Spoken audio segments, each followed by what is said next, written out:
गांव-गांव, ढाणी-ढाणी।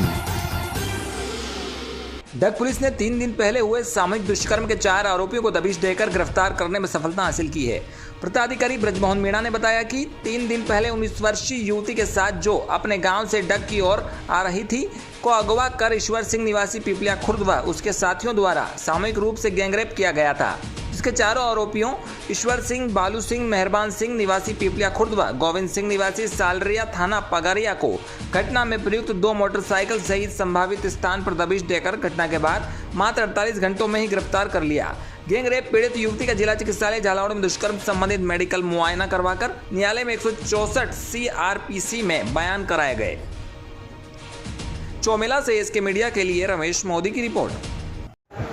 ये दिनांक 12/6 को एक लड़की है डग थाने पर उपस्थित हुई। उसने बताया था कि मेरे साथ में मेरे गांव के 3 व्यक्ति और एक अन्य व्यक्ति ने मिलकर बलात्कार किया है, जिस पर लड़की के कहे अनुसार मुकदमा दर्ज किया गया और उसके 164 के बयान किए गए, मेडिकल कराया गया और मुलजिमों को 48 घंटे के अंदर गिरफ्तार कर लिया गया। गांव-गांव, ढाणी-ढाणी। बीकानेर शिवशंकर तिवाड़ी अंतर्राष्ट्रीय पत्रकार संघ के राष्ट्रीय अध्यक्ष मदन गोपाल तिवाड़ी ने संघ का विस्तार करते हुए राजस्थान प्रदेश अध्यक्ष के पद पर जोधपुर जिले के बोरंदा निवासी राजेश कच्छावा को मनोनीत किया है। ये मनोनयन संघ के राष्ट्रीय उपाध्यक्ष महेंद्र अग्रवाल, डॉक्टर अमनुल हक, विजेंद्र कुमार, जैमिनी हर्षद भाई सोनी, राष्ट्रीय संगठन मंत्री देवेंद्र कुमार शर्मा, राष्ट्रीय प्रचार मंत्री कृष्ण मुरारी सर्राफ के अनुशंसा से किया गया। कच्छावा संपूर्ण राजस्थान में संघ के सदस्य बनाने कार्यकारिणी का गठन करने के लिए अधिकृत है। टोंक से एसके मीडिया के लिए सुभाष सोदा की रिपोर्ट। गांव-गांव, ढाणी-ढाणी। टोंक जिले के निवाई में कृषि उपज मंडी में अतिक्रमण के कारण किसानों की जिंस खुले आसमान से नीचे रखी है। यह प्राय 1 वर्ष से भी अधिक समय से चलता आ रहा है। दूसरी ओर जब मंडी परिसर में जिंसों की बोली लगाई जाती है तो एक व्यापारी आकर ही बोली लगाता है। इतनी बड़ी मंडी होने के उपरांत भी एक व्यापारी का बोली लगाना भी कहीं न कहीं मिला जुली खेल चल रहा है। जब व्यापारी बोली लगाने आता है तब मंडी समिति का एक भी कर्मचारी वहां पर उपस्थित नहीं रहता। इसके कारण किसान की अच्छी जिंस को भी खराब व अन्य जिंस का मिला होना बताया। नियम तो यह है कि जब किसी भी किसान की जिंस की नीलामी होगी तो वहां पर मंडी सचिव या उसका प्रतिनिधि वहां पर मौजूद रहेगा, मगर निवाई मंडी में ऐसा नहीं हो रहा है। जो व्यापारी चाहते हैं वही कार्य होता है। किसान इस बात का आपत्ति जताने पर भी उनकी सुनवाई करने वाला कोई नहीं है। टोंक से इसके मीडिया के लिए सुभाष सोदा की रिपोर्ट। गांव-गांव, ढाणी-ढाणी। थाना प्रभारी संजय मीणा गंगधार ने अपनी टीम के साथ जेताखेड़ी रोड से श्याम सिंह पिता ओकार सिंह राजपूत निवासी नरसिंहगढ़ थाना गंगधार को गिरफ्तार कर उसके कब्जे से 1 देशी कट्टा 12 बोर, 1 जिंदा कारतूस, 1 मोटरसाइकिल जब्त की है, जिसके खिलाफ अवैध फायर आर्म्स एक्ट में प्रकरण दर्ज कर कार्रवाई की जा रही है। पुलिस टीम में head constable Ramchandra, constable Mukesh Kumar, Trilok Chand, Rajesh Sharma Verma, Rajesh Kumar, Jitendra Madan Swami शामिल रहे। चौमेला से इसके मीडिया के लिए रमेश मोदी की रिपोर्ट। गांव-गांव, ढाणी-ढाणी। बैसोदा के पंचायत से नगर परिषद बनने के बाद से ही यहाँ की तस्वीर बदलने लगी है। लगातार यहाँ सौंदर्यीकरण के कार्य हो रहे हैं। नगर में कई शासकीय इमारतों, मंदिरों की दीवारों व बाउंड्री वॉल पर अलग अलग तरह के चित्र और स्लोगन बनाए जा रहे हैं, जिसमें जल बचाओ, बेटी बचाओ, स्वच्छ भारत जैसे कई तरह के कोरोना से बचाव के भी स्लोगन चित्रांकित किए गए हैं। मुख्य मार्ग पर बने ये चित्र आने जाने वाले लोगों के लिए आकर्षण का केंद्र भी बन रहे हैं।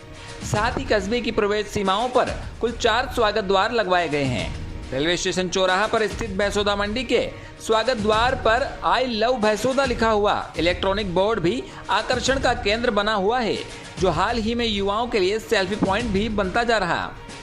नगर परिषद की इमारत का रंग रोगन कर दीवारों पर संदेशवाहक चित्र बनाए जा रहे हैं और परिसर में भी विभिन्न तरह के पौधे लगाए जा रहे हैं, जो वातावरण को प्राकृतिक बनाते हैं। साथ ही भैंसोदा तालाब के किनारे पर स्ट्रीट लाइट लगवाई गई है, जो राहगीरों की अंधेरे से छुटकारा देने के साथ तालाब की सुंदरता को भी बढ़ा रही है।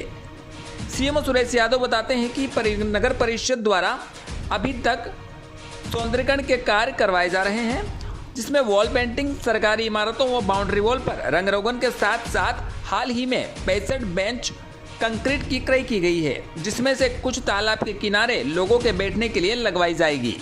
वहीं नवगठित नगर परिषद बनने के बाद से ही स्वच्छता, सौंदर्यीकरण व सुविधाओं हेतु कुल 2 कचरा गाड़ी, 200 कचरा पात्र, 30 बायो टॉयलेट, 2 40 शौचालय, लोडिंग वाहन, 400 स्ट्रीट लाइटें आदि की व्यवस्था हुई है। बहसोदा से एसके मीडिया के लिए ब्यूरो रिपोर्ट कपिल चौहान।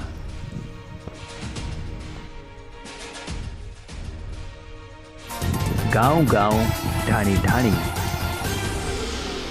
राष्ट्रीय फूले ब्रिगेड टोंक सैनी समाज द्वारा भारतीय थल सेना में फूले सैनी रेजिमेंट की मांग को लेकर एसडीएम को ज्ञापन दिया गया। राष्ट्रीय फूले ब्रिगेड टीम टोंक एवं सैनी समाज के युवाओं द्वारा भारतीय थल सेना में फूले सैनी रेजिमेंट की मांग को लेकर राष्ट्रपति एवं प्रधानमंत्री के नाम जिला कलेक्टर न मिलने पर एडीएम को ज्ञापन सौंपा, जिसमें यूथ जिला अध्यक्ष अजय सैनी साखला ने बताया कि भारतवर्ष में सैनी, माली, कुशवा, मौर्य, शाक्य, माली, मालाकार, रेड्डी, रामी आदि समाज का इतिहास गौरवपूर्ण रहा है और भारत की स्वतंत्रता संग्राम से लेकर भारत की आज़ादी तक महत्वपूर्ण योगदान रहा। ऐसे महान योद्धाओं के सम्मान में हम सैनी रेजिमेंट को फिर से शुरू करने की मांग कर रहे हैं। सम्राट चंद्रगुप्त मौर्य, सम्राट अशोक कुमार सैनी, क्रांतिकारी जगदेव सिंह कुशवा, प्रथम महिला शिक्षा के जनक महात्मा ज्योतिबा फूले एवं माता सावित्रीबाई फूले आदि समाज के महापुरुषों ने देश के उत्थान के लिए योगदान दिया। भारत में कई महापुरुषों ने विश्व पटल पर भी पहचान दिलाई है। भारतवर्ष में समाज को सम्मानित निगाहों से देखते हुए गौरवान्वित भारतीय थल सेना में सैनी रेजिमेंट का गठन पुनः स्थापित करवाने की मांग की। इस दौरान माली समाज तहसील अध्यक्ष अखिलेश सैनी, फूले ब्रिगेड के जिला महामंत्री नवरत्न सैनी, तहसील अध्यक्ष कमलेश सोलंकी आदि लोग मौजूद रहे। टोंक से इसकी मीडिया के लिए सुभाष सोदा की रिपोर्ट। ज्ञापन सैनी रेजिमेंट की मांग को लेकर देना है। इसको जैसे कि थल सेना और आज हमारे जो भी सभी सैनी भाई द्वारा सैनी रेजिमेंट की मांग को लेकर ज्ञापन दी गई है, जिसमें हमारा अधिकार ये है कि पहले भी इस मांग उठाई गई थी सैनी रेजिमेंट की मांग को लेकर, और अब वापस ये मांग सैनी रेजिमेंट की मांग वापस उठी है।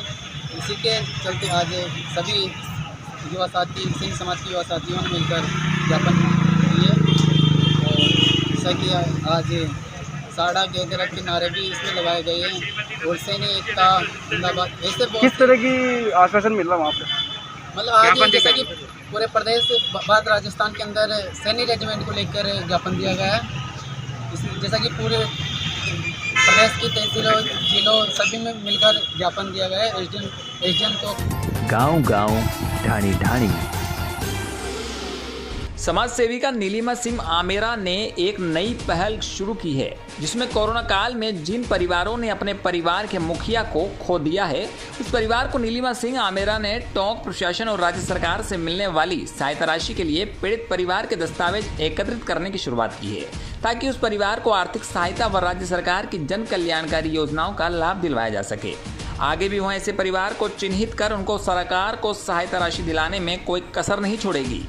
इस कोरोना काल में जिस परिवार के बच्चे अनाथ हुए हैं, उनको चिन्हित कर उनको आर्थिक सहायता व सरकार की जन कल्याणकारी योजनाओं का लाभ दिलवाने का अथक प्रयास करेगी। टोंक से इसकी मीडिया के लिए सुभाष सोदा की रिपोर्ट।